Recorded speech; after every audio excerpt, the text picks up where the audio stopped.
We did this study because we saw an opportunity to evaluate patient and physician preferences for the same psoriasis outcomes using a common instrument.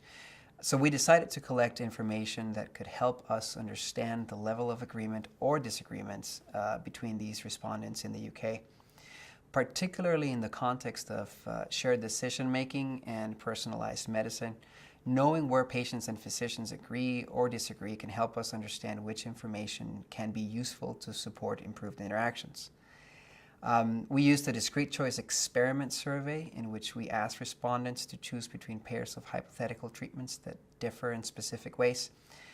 Then we related stated preferences for treatments or choices to the characteristics of these treatments.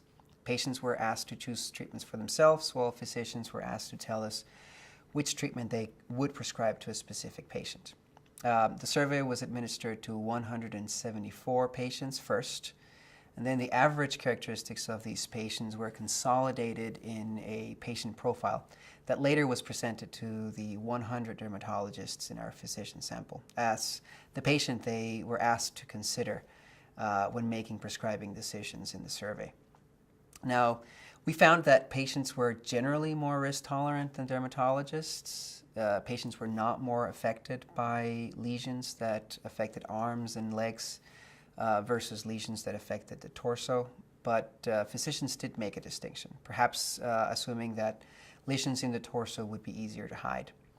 The impact of the coverage of plaques changed with severity as well. For example, increases in the coverage of very severe plaques beyond 10% coverage did not have statistically significant effects on patients' well-being.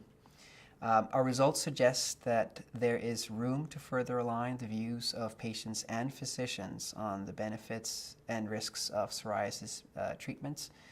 And in that sense, more communication between dermatologists and patients about risk tolerance could be a way to improve patient care.